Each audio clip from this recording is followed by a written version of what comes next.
everyone to the 2007-2008 Williamson Prize Lecture.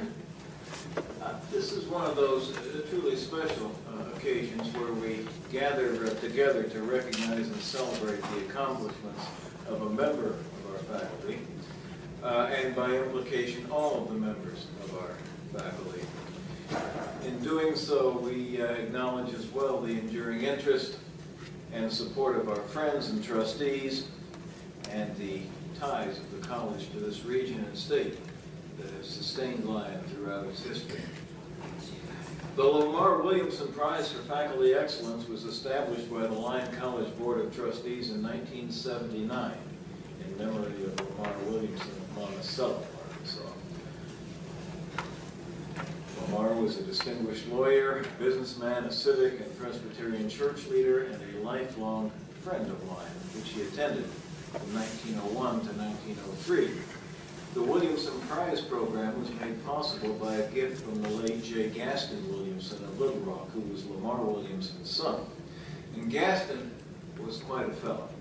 He was a Little Rock attorney with the Rose Law Firm, a civic leader, one of the leaders in the civil rights movement that led to the integration of Central High School in the late 1950s. And he was a Rhodes Scholar. He sat on the panel, as a matter of fact, that selected Bill Clinton to be a Rhodes Scholar as well. And like his father, he was a great friend of Lyon College. Gaston's son, Jim Williamson, who lives in Fort Smith, serves on the Lyon College Board of Trustees. The Williamson Prize is awarded annually to a faculty member whose accomplishments as a teacher and a scholar, and whose personal character and service to others have been recognized as exemplary by the college community. It's my pleasure this morning to tell you a bit about this year's winner, and then invite him to deliver the Williamson Prize lecture. This is clearly our winner. This would be Dr. David Thomas, who arrived at Lyon after earning his PhD from the University of Idaho. And I will remember that interview in my office during the summer of 1999. Promoted to associate professor and tenured in 2002, he has established himself on the campus and in the community as a caring, engaged, and talented instructor, and as an enthusiastic supporter of good causes, including the causes of teaching and learning. Passionate about science and a master craftsman in the classroom, Dave Thomas is also a master of collaborative research with students. 8 of the 14 professional papers that he presented in 2003, 2004, and in 2004-2005 were presented with undergraduate students. 1 of the 3 research articles that he published in the past 3 years was authored with undergraduate students. 4 of his successful referee grant proposals were developed with undergraduate students. Dr. Thomas' research interests, antioxidants, astrobiology, extreme environments, photosynthesis, and the like, stem from his desire to answer the big questions of how life is defined and sustained. His vigorous quest for knowledge in these fast-developing areas has made him a driving force behind the annual Western Photosynthesis Conference. All of this is impressive, but there is much more to Dr. Thomas. When many on this campus think of him, the picture they see in their mind's eyes is not of Dr. Thomas in his lab coat, it's of Dave Thomas at a campus event with a camera around his neck, one of his young children in a backpack on his shoulders, and an enormous smile on his face. He is deeply involved in campus governance and in volunteer activities. Dave is a volunteer at Batesville Health and Hope, a Cub Master for the White River District of the Quapaw Council of the Boy Scouts, and a co-advisor of Lyon's Catholic Campus Ministries. Finally, Mr. Dempsey, if you are a local high school science teacher looking for a lecturer, advice about a project, or a judge for your science fair, Dave Thomas is your man. In recognition of his accomplishments and his contributions, Lyon College has selected Dr. David Thomas as the 2007-2008 recipient of the Williamson Prize. Would you welcome?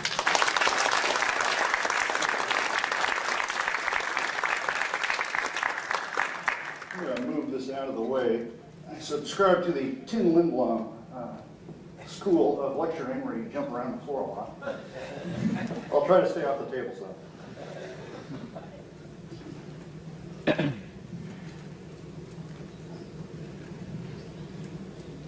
I'd like to thank you all for coming this morning, and especially thank Dr. Rucker for that very nice introduction. I'd also like to extend my thanks to the Williamson family for endowing this prize that has gone to many before me, and also to thank my colleagues and students for conferring this honor upon me. I would like to talk to you about Mars, also called the Red Planet. From a geologic and planetologic point of view, is probably the planet in our solar system that is most like our own. As you can see here, like Earth, Mars has polar caps, it has clouds, it has weather, it has volcanoes, much like Earth does. And the study of Mars has told us a lot about the study of Earth, and also the study of Earth tells us a lot about the study of Mars. What I'd like to concentrate on today is the search for life on Mars, and try to answer three big questions. One, did Mars ever have life in its past? Or, assuming it did, does it still have life right now? And then finally, if there is no life there now, could we put life there and make it into a planet that is more Earth-like?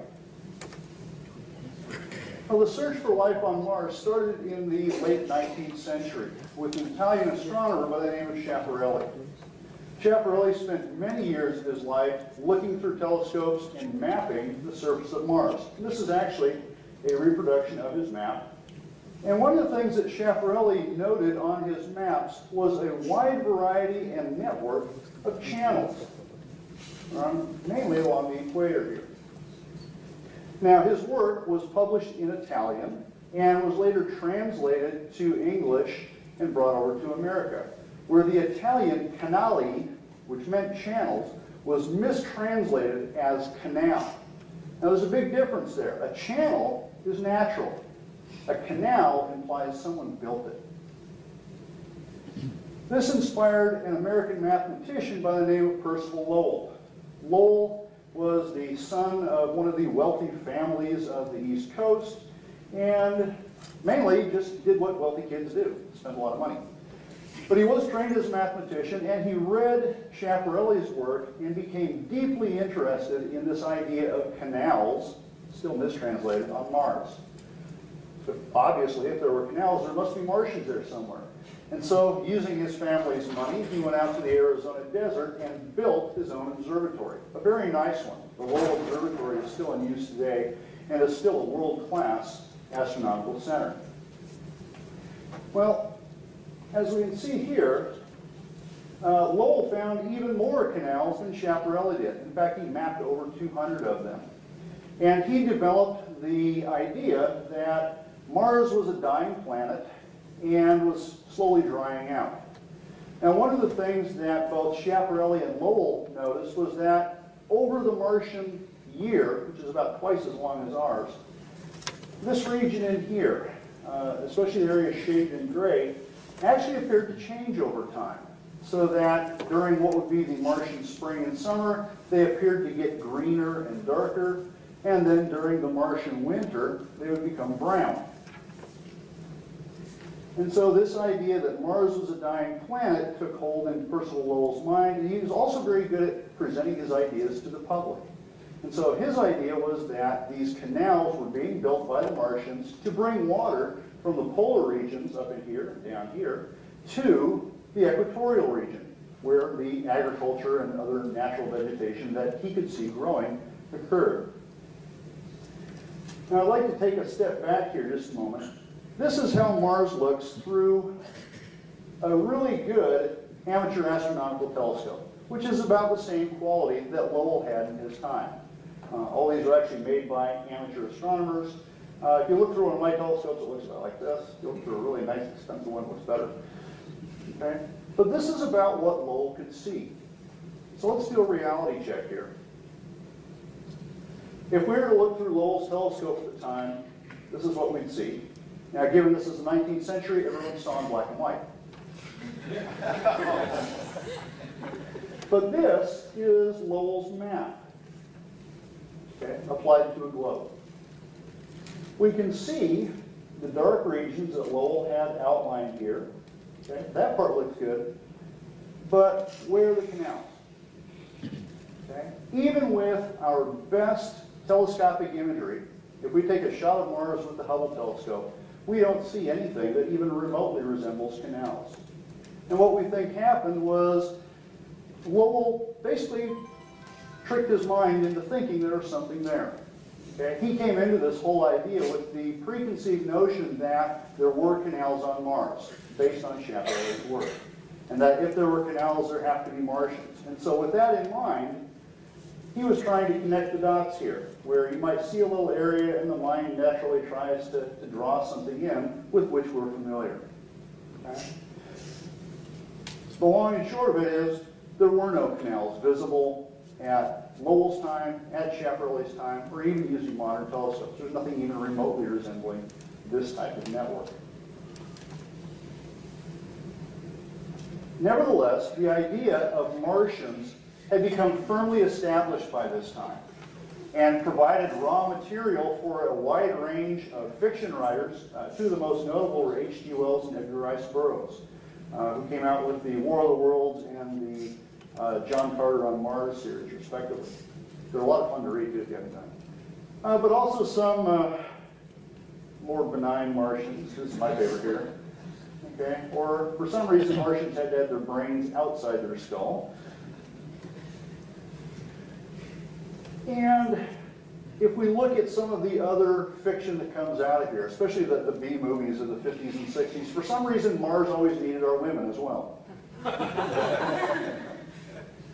But this idea had become so firmly entrenched in the popular culture that in 1938, during a radio broadcast of H.G. Wells' War of the Worlds, it was mistakenly thought to have been an actual newscast that's saying that we were being invaded by Martians, and caused quite a panic among radio listeners.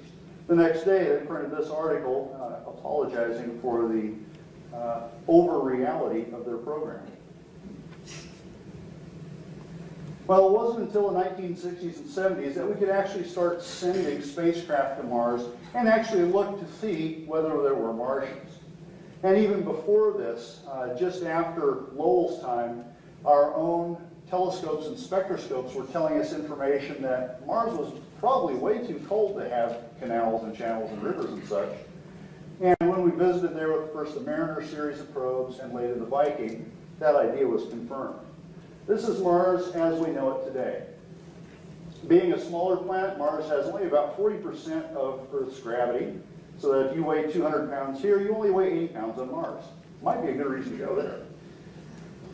Unlike Earth, Mars doesn't have a global magnetic field. On Earth, our magnetic field is shielding us from much of the harmful radiation that the sun produces, and also from cosmic radiation that's produced outside of our solar system, without which we would have a lot more radiation reaching the Earth, which might have even, if not prevented life, would have certainly slowed it down. The surface, as you can see here, looks rusty, and it's because it's very highly oxidized and also highly oxidizing, probably due to the formation of things like hydrogen peroxide in the soil. Mars' atmosphere is only about 1% of the pressure of our atmosphere and contains mainly carbon dioxide. In contrast, our atmosphere contains what? Oxygen, of course, we're breathing it, but also nitrogen, which keeps the oxygen from burning things up. On Mars, if you were to actually try to breathe the atmosphere, and assuming it wasn't toxic, it'd be essentially a vacuum to us. You would never be able to catch your breath. The temperature range, as was indicated by astronomical evidence early on, is much, much colder than Earth.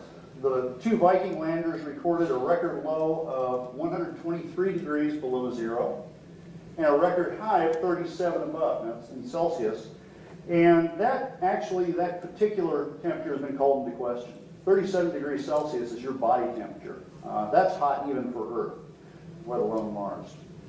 But overall, the equatorial temperature, the tropic zone of Mars, on average has a temperature far below zero.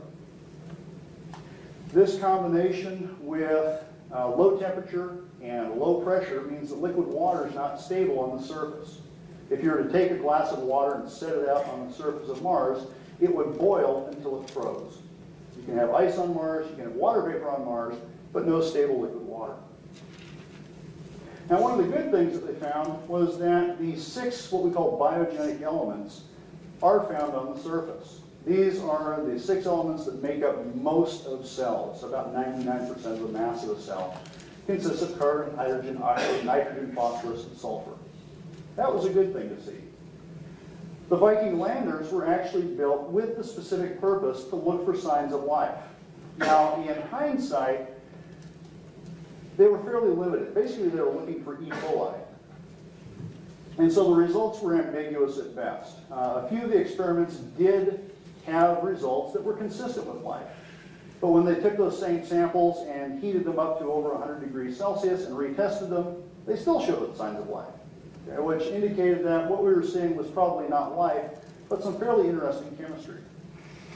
And then the clincher here was that life as we know it has organic molecules in it. And the Vikings could not detect any organic molecules down to the level of parts per billion. And so by 1982, when the Viking project ended, it was looking a lot like maybe Mars didn't have any life, perhaps never had any life, and a lot of people suddenly just lost interest in Mars. And we didn't have much of a Mars exploration program for the next 10 years or so.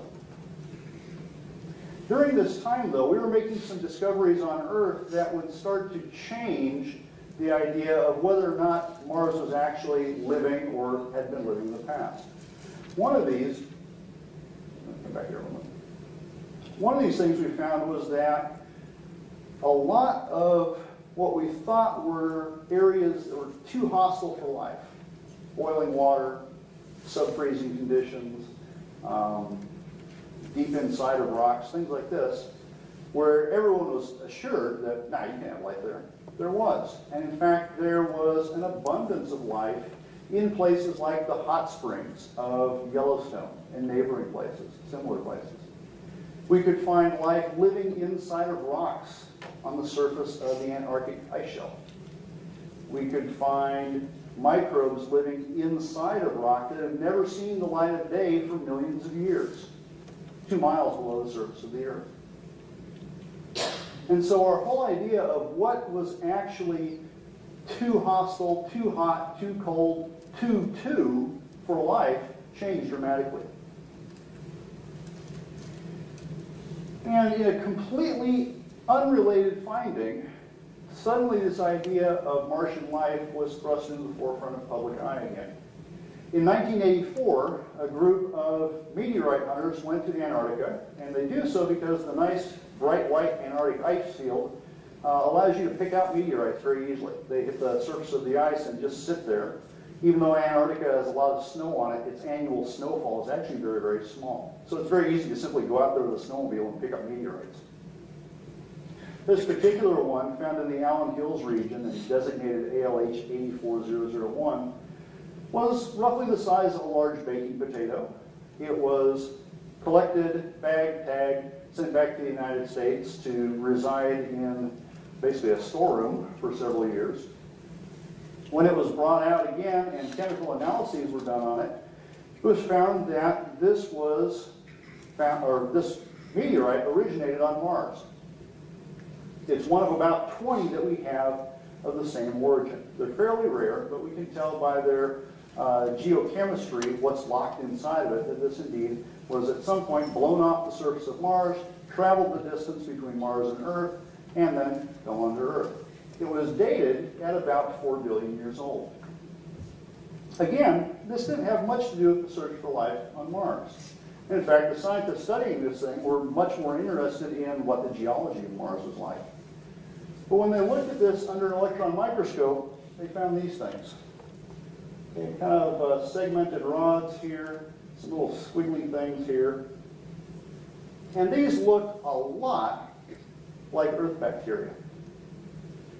Okay. Now we have found fossils of bacteria here on Earth, and they do look something like that, although these are a bit smaller. But this finding, along with the inclusion of other molecules in the rock that were suggestive of living processes, prompted this group in 1996 to publish their findings, hold a really big press conference, and say that they had found evidence of ancient life on Mars.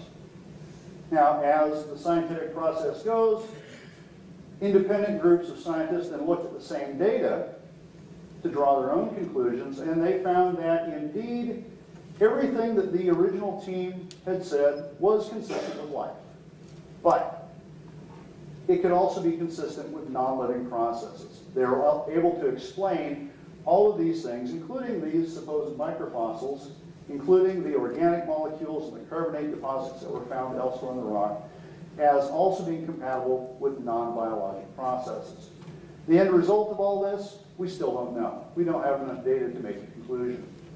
The nice thing, though, was suddenly it re-sparked the interest in life on Mars. One of the other things that we found out during this interval between Viking and the findings of the Mars meteorite team was we were discovering that early Earth and early Mars were probably much more similar than we had originally thought. Our earliest evidence of life on Earth dates back to about 3.5 billion years ago. And during this same period of about 4.5 to 3.5 billion years ago, Mars was probably a lot warmer and wetter than it is today. And so this has prompted NASA and the European Space Agency and many other scientific endeavors to look for now signs of ancient life on Mars. And to do that, the primary thing we're looking for is water. On Earth, in all of these weird places that we found life, the one consistent thing that we always have to have is the available liquid water. And so the mantra has become to follow the water, look for evidence of water, and then we might find evidence of life. Well, starting with the Mariner project and moving all the way up to today's Mars exploration, one of the things we found is that there are channels on Mars. Okay? Shep really was right, there were channels there, you just couldn't see them. And these look like they were cut by water. Not just in a few places on Mars, but all over the planet. One of the currently operating Mars orbiters, called Mars Odyssey, has a device capable of detecting hydrogen underneath the surface. And in this map, the red and yellow areas here and over here are indicative of high concentrations of hydrogen. Now, the most commonly found form of hydrogen on a planet is tied to oxygen, which we call water, H2O. Okay, and so the most likely explanation for these results is that there is water ice just a few meters below the Martian surface.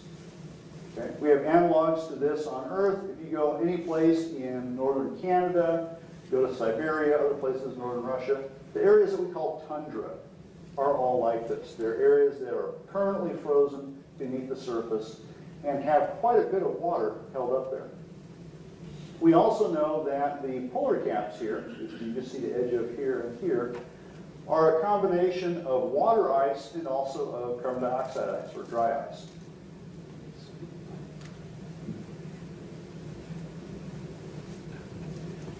In 2003, we launched 2 robotic geologists called the Mars Exploration Rovers. After their launch, they were named Opportunity and Spirit. And these 2 robots were designed specifically to look for geological features that would be indicative of ancient water. And with one of them that lucked out the first try, its landing site was actually right near this outcrop of bedrock. And you can see it's laid down in layers. Most likely, this was done in water. Okay? If you've ever wandered out into our neighboring area here, the entire Ozark Mountains were laid down in the same way. This whole area used to be an ancient seabed, and as the ancient rivers brought in eroded material and dropped that into lakes and seas, this material became compressed down into sedimentary rock, and then later, up thrusting beneath the crust, brought up a plateau, which then re-eroded to be the Ozarks we see today. So this is just some nice visual evidence. The other thing these robots can do is grind away the exposed surface rock and get under the oxidized layer to see what minerals are actually inside that rock. And we knew from the Mars Global Surveyor spacecraft that there was a lot of hematite exposed on Mars. Most of us know hematite as a semi-precious stone. When cut and polished as kind of a gunmetal gray. Very, very common. In fact, there's some on my tie. Okay? And hematite is only known to form in the presence of water. And so these large outcrops are actually used to target the two rovers. And what they did then is on one of these sites, this one's called Clovis, that it ground into the rock here to expose the stuff laying underneath, and put an instrument called a Mossbauer spectrometer on there. Now, unless you're a geologist or chemist, this won't make any sense to you. You can take my word for it. What it does is identify iron-bearing minerals. And this particular pattern that they saw allowed them to identify 4 minerals in this rock. The two of interest to us here are hematite and goethite, both of which are minerals that are only known to form in water. These findings, coupled with other evidence of things like sulfate minerals leaching through the rocks, there are also these little inclusions that were called blueberries. Some of you may have seen these on the news. That all taken together indicated that this area of Mars, sometime in its past, was covered with a salty, somewhat acidic ocean. We don't know how extensive it was or how long, probably at least a few thousand years, but there was water on Mars.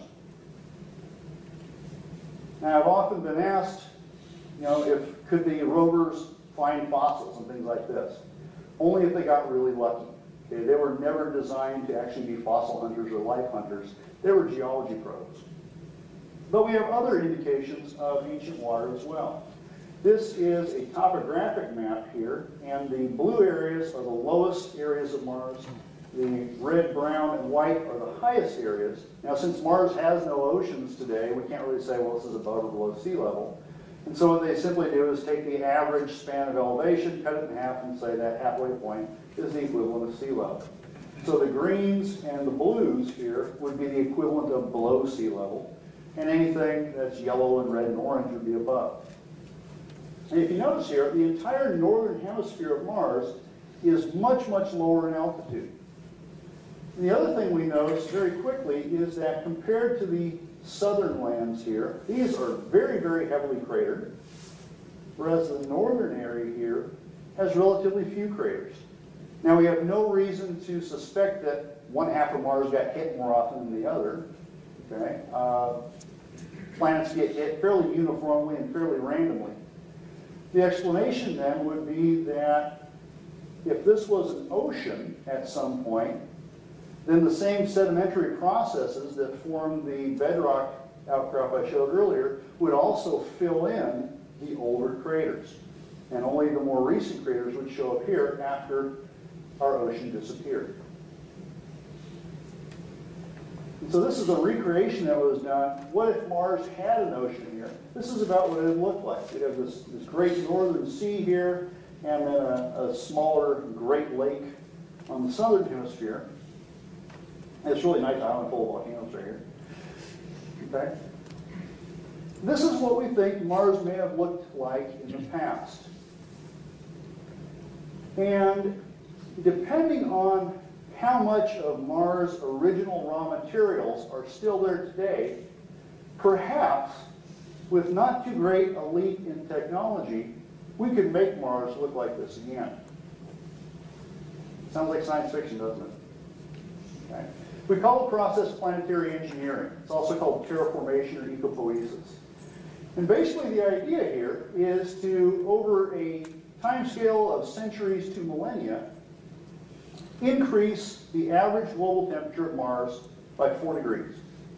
4 is the magic number here. Because if we do so, computer models suggest that it would cause a runaway greenhouse effect. If you increase it to a lesser extent, it'll go back to a stable point and look the way it is now. But if we can get it just past 4 degrees, then the polar caps all melt at the same time. The ice underneath the soil melts at the same time and releases both water vapor and additional carbon dioxide into the atmosphere. Now, carbon dioxide, as we've all been hearing for the past 20 years, causes climate change, causes the atmosphere to warm up, which in turn causes more melting and more release of gases, which causes more heating and more release of gases. We get a positive feedback effect until we reach the point where everything that used to be locked up as ice is now either in the atmosphere or in lakes and oceans. Once we have that point where liquid water is stable, then we can introduce life. That life is going to be fairly primitive and fairly simple by human standards to begin with, mainly bacteria, maybe a few algae, a lichen or two.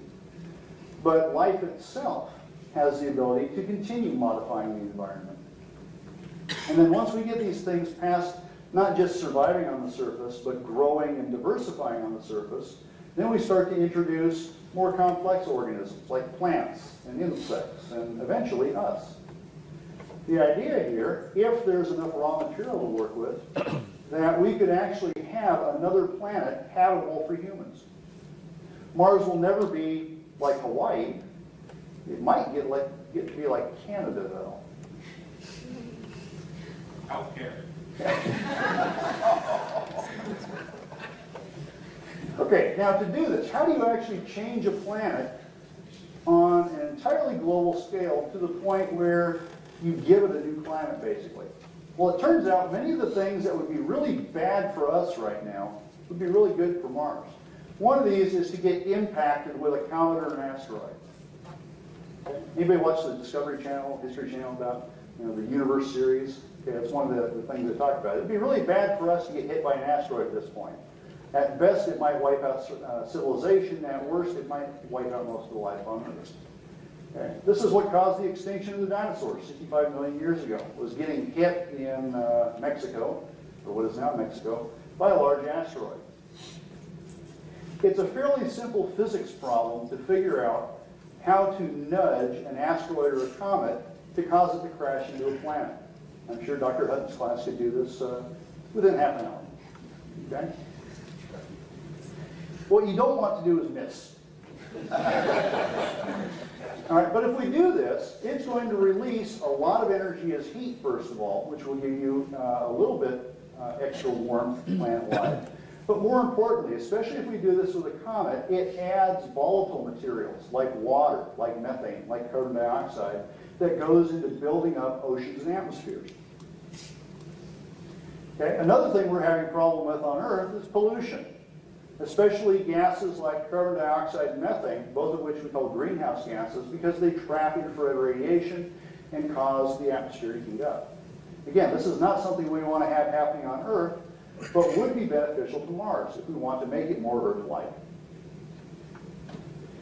And then finally, these bad boys we outlawed about 20 years ago. CFCs, or chlorofluorocarbons, were used as aerosol propellants for a very long time, until we found out that they were eating away at our ozone layer, and we found replacements for them. Chemical cousins to these make very, very efficient greenhouse gases, what we call super greenhouse gases, so that in very small amounts they cause the same type of heating that we would see with methane or carbon dioxide. About 12, 15 years ago now, a British colleague and I got together and did some brainstorming and said, what would it take, looking at Earth organisms today, if we could pick and choose different characteristics and put them all together to make a Mars bug? What would we want? Now, I'm just going to go through these quickly, and I'll talk about a few of them in detail. But first of all, since Mars is full of carbon dioxide, they definitely have to tolerate carbon dioxide. And again, on Earth, out here, anything living in or on you has to put up with maybe 5% carbon dioxide. On Mars, close to 100%. Associated with this would be acidification. If you mix CO2 and water, you get carbonic acid, so it gives you the fizz in your soda. It has a pH of about 5.5. Turns out there are a lot of organisms on Earth that live far below this.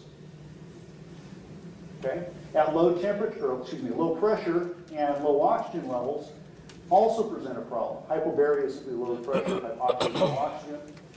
And we are finding in various places on Earth organisms can do this. Actually, hypoxia is easy. You have these living in your intestines right now.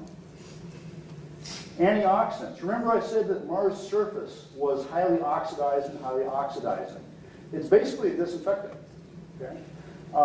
Some organisms actually resist these types of disinfectants and cause disease in us. And so some of these things that cause disease in us, those same characteristics could be used for putting an organism on Mars. All of us actually have a fairly robust antioxidant system. Anybody who uses oxygen as part of their metabolism has to have this. It also makes for very good commercials in selling vitamins. Come back here. Okay?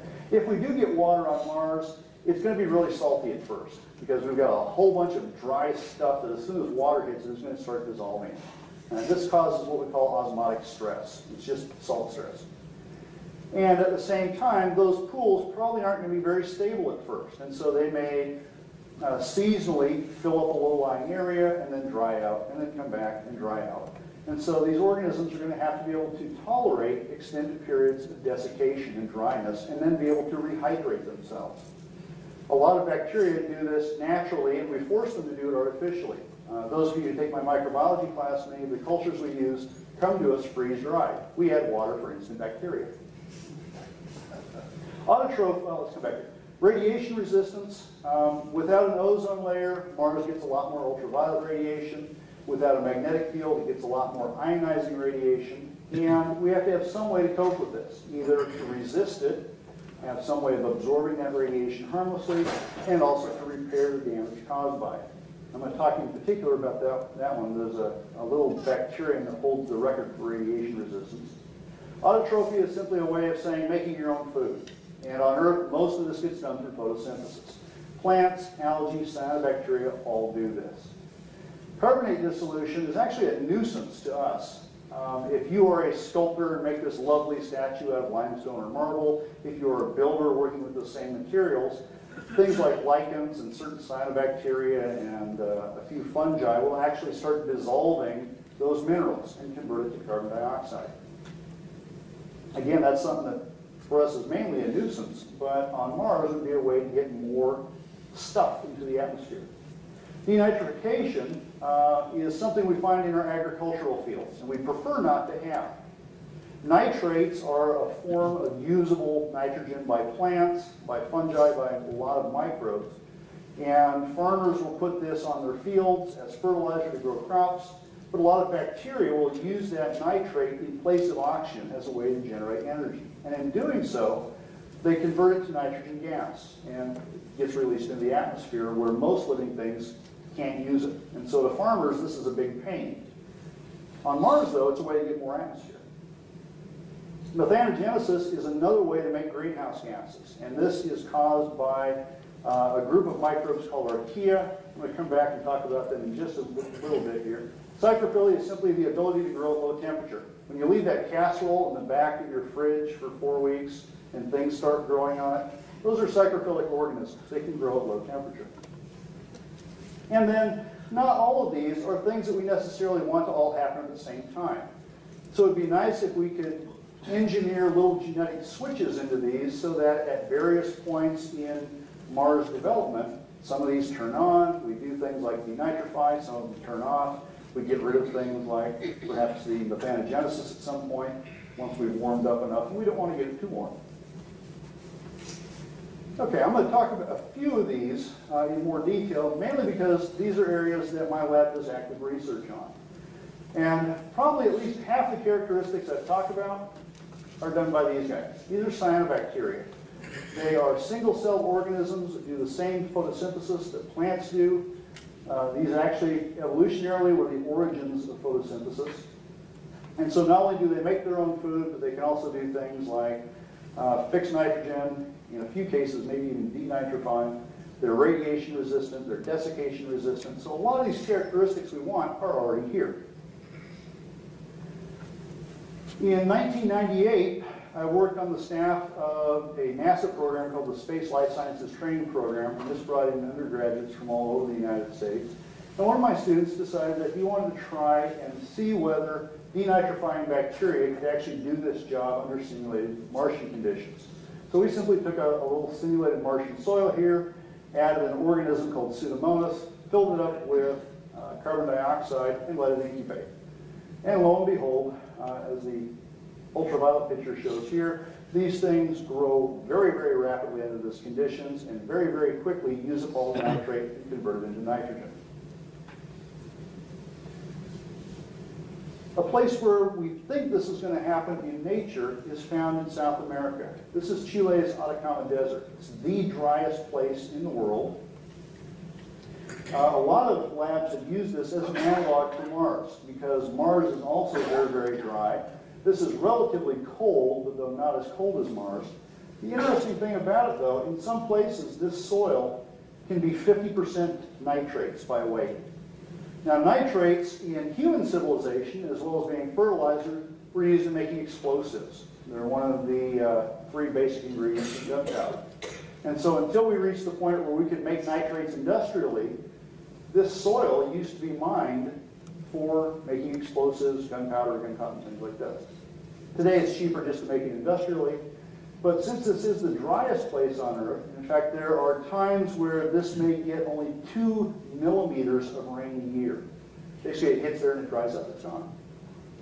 But what we found here was an abundance of microorganisms that can go into a spore stage that allows them to remain here possibly for centuries.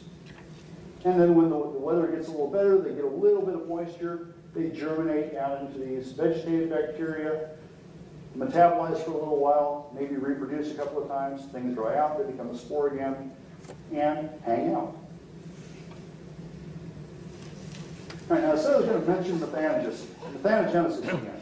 All right? Most of you are familiar with this, though you may not have known that's what was happening. These guys live in your large intestine. They also live in the large intestines of most vertebrates. Cattle often get the blame for this, but we all do it. They live in a completely anoxic environment. There's no oxygen inside your large intestine. You also find these things in swamps. We find them in decaying matter, just about anywhere. And what they do is they take small, undigestible organic molecules, extract energy from them, and as a waste product, produce methane. And just a few years ago, the Mars Express spacecraft made a rather startling discovery. There's methane in Mars' atmosphere where there shouldn't be. Methane has a lifetime, or expected lifetime on Mars, of about 200 years. That is, if you were to produce some set amount of methane, stick it in the Martian atmosphere, if it came back 200 years later, it would be gone. It would react with the ultraviolet radiation and the small amount of water in the Martian atmosphere and break down into carbon dioxide and water. And so nobody expected to see this. And in fact, initially it was thought that this had to be an instrumental error or something.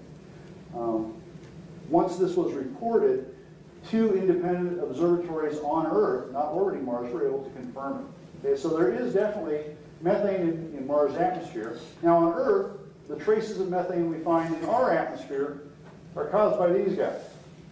Okay, probably about 90% of it. Does that mean we have methanogens on Mars? No.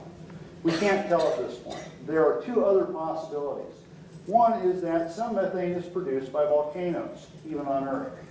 And Mars has the largest volcanoes in the solar system. They seem to be dormant right now, but that's one possibility. The other is that comets contain a large amount of methane. And if there were a comet to strike Mars sometime in the not-too-distant past and become buried, it would also slowly release its methane into the atmosphere. There are instruments that are capable of detecting whether or not this is actually biologically produced.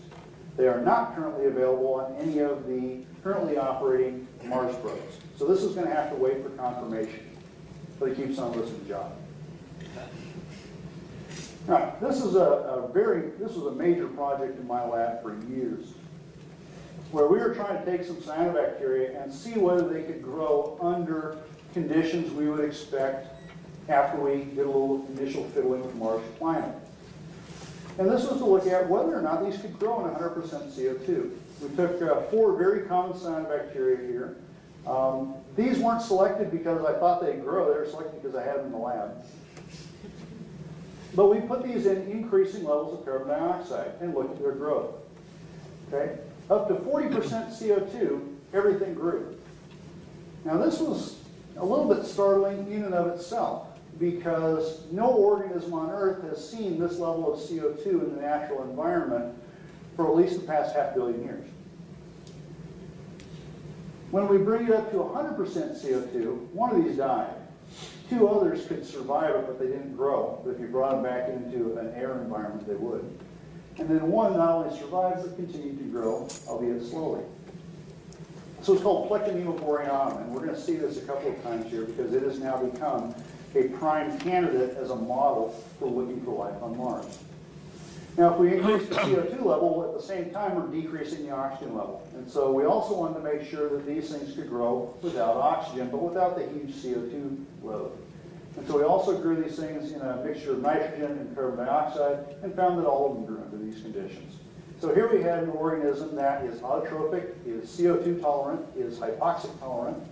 I don't have it here, but is also acid tolerant. This is looking better and better. I had another student look at the ability of some of these cyanobacteria to produce large amounts of antioxidants. Now this graph's a little counterintuitive. Smaller is better. Okay? What we're looking at is the amount of reactive oxygen being produced. And so this is our control where we simply had nothing in there to decrease oxidation. These two cyanobacteria were isolated in the Antarctic. These two were found in more temperate climates. Okay? And so what we found is indeed these guys that were adapted to the cold temperatures also had more antioxidants. All right, now I told you I was going to tell you about radiation resistance. This is Deinococcus radiodurans. It was first isolated inside a nuclear reactor. And it can grow at 10 times the lethal radiation for humans. Not just survive, but grow. It's really cool. Problem is, it's about all it does. So you put in any other stress, it dies. But for things like ultraviolet radiation resistance, we come back to the cyanobacteria. These guys, this is a micrograph of individual cells, were actually isolated from sandstone, where they grow about 4 millimeters below the surface here. If you break one of these rocks open, they've got these green bands in them. And this was the first instance of a photosynthetic organism being found on the continent of Antarctica. There are a lot in the ocean around it. So this was found in 1976, coincidentally with the Viking program. All right, so these guys can resist ultraviolet radiation either through their metabolism or through their, you might call it behavior, their growth pattern. Now, assuming that we can get these guys to survive on Mars and grow, then we would expect to see a progression in the ecology of Mars as each organism we introduce changes the environment to make it more and more hospitable. And a botanist by the name of Jim Graham at the University of Wisconsin came up with this analogy. We could envision Mars like a mountaintop, an alpine mountain. We're up here at the top, we have Mars almost as it is today. A little bit improved, but not much. And under these conditions, like we would see at above the snow layer, the only thing that grows here are microorganisms. Some of you, if you've ever gone alpine climbing or skiing, may have found what look like little red patches on the snow. Actually, it looks like something bled there.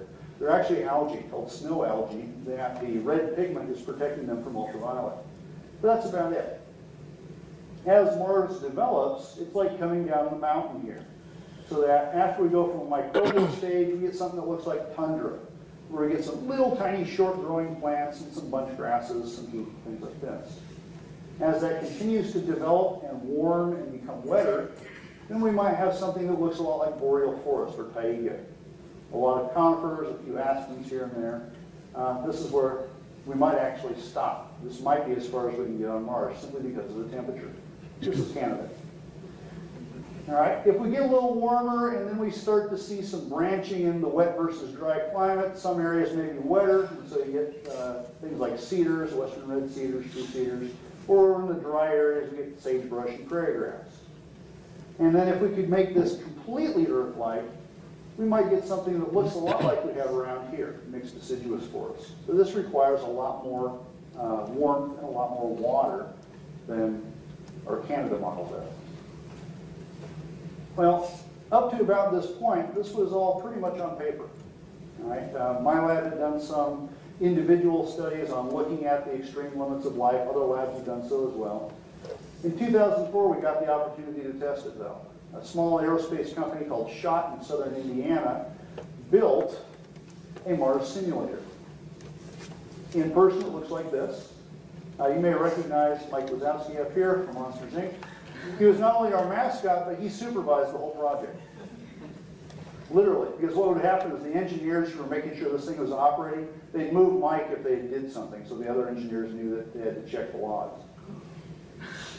The name here is kind of strange. The original proposal was to actually build one of these things that we could launch to the moon as well. We didn't get funded for that part of the project, though. But this is basically a deep freeze, and over here we have a xenon arc lamp that can simulate the entire spectrum of the sun, including all the nasty ultraviolet radiation that our atmosphere filters out. Inside is a 6-liter quartz vessel that we could actually put a Martian atmosphere in. We could vary the pressure from anywhere to Mars as it is today to an Earth-like pressure. And then our actual samples, we kept in little jars here. Each jar contained a simulated Martian soil that incidentally was derived from Hawaiian volcanic rock, so the guys at Johnson Space Center would have to go to Hawaii to make this stuff. And then we would inoculate this with a variety of microorganisms and see what survived.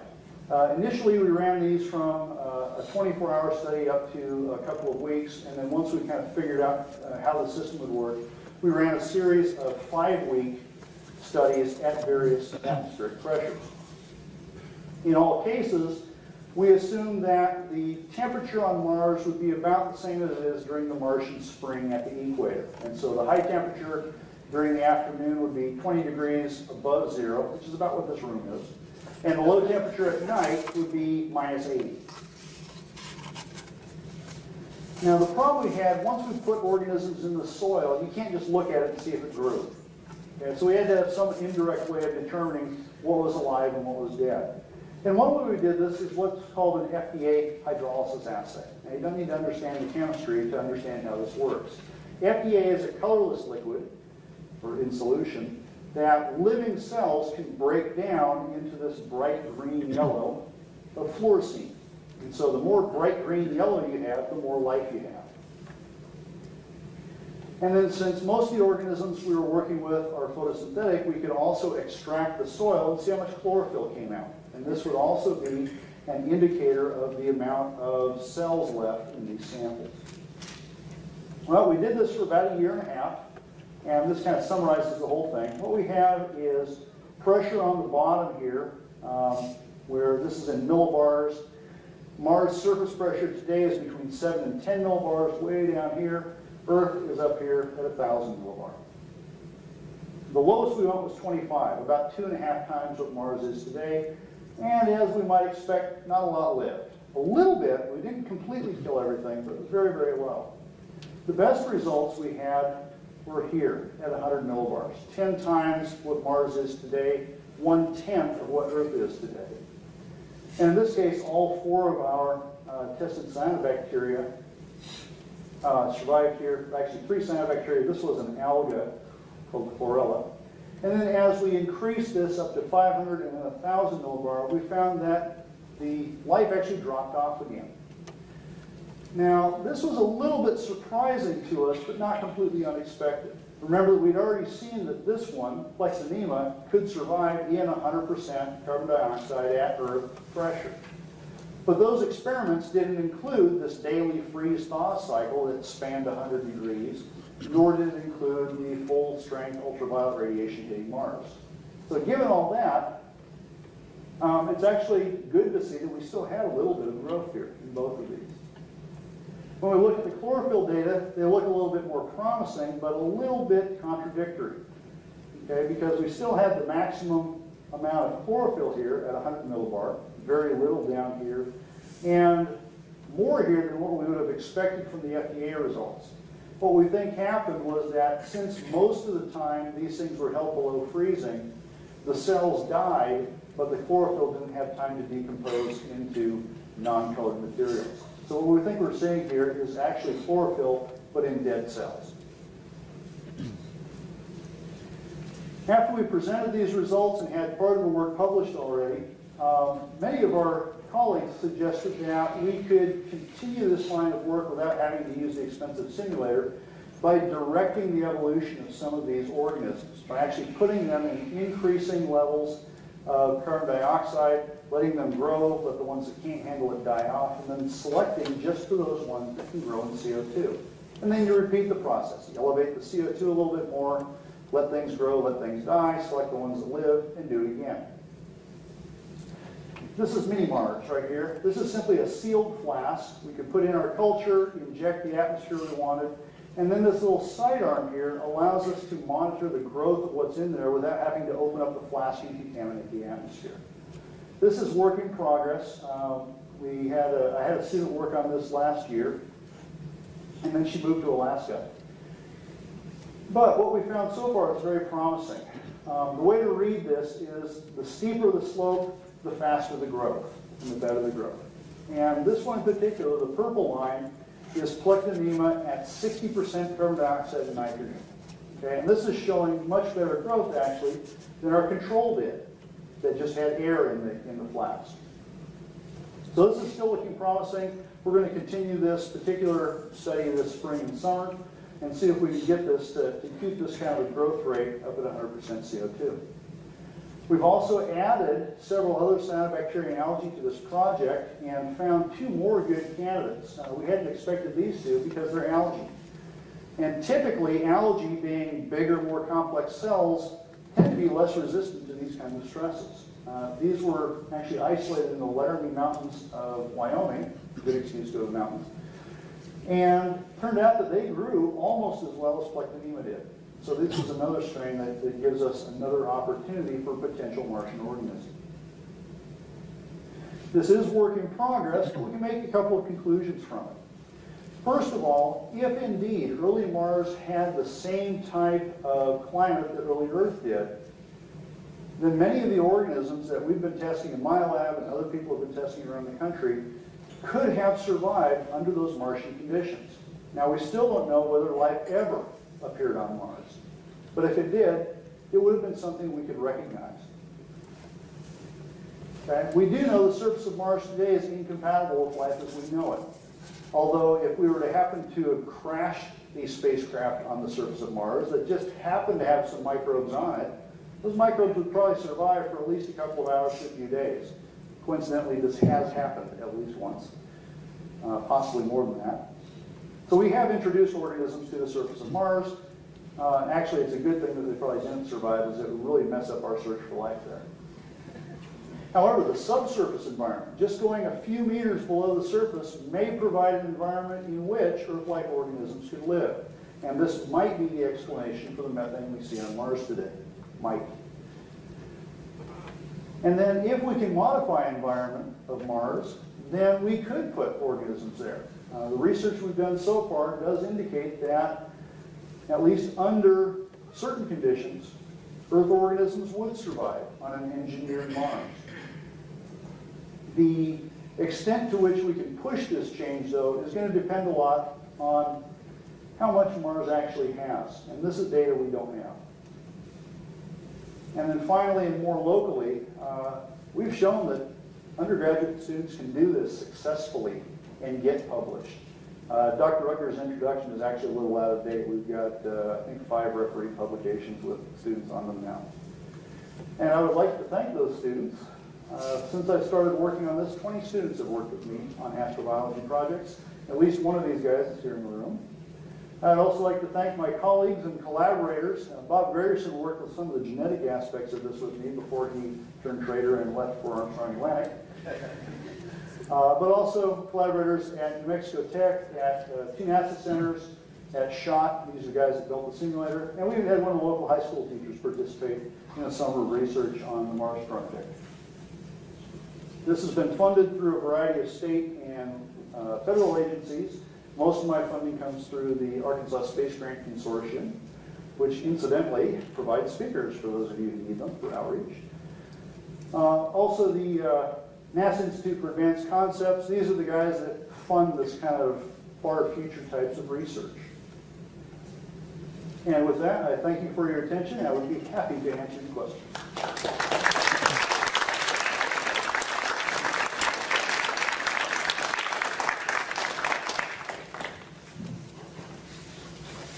Yes, sir. I'm going to quote some figures that I've heard. If they're wrong, correct me if you don't mind. My understanding is it's about 34 molecules per 100,000 molecules in the Earth's atmosphere of carbon dioxide.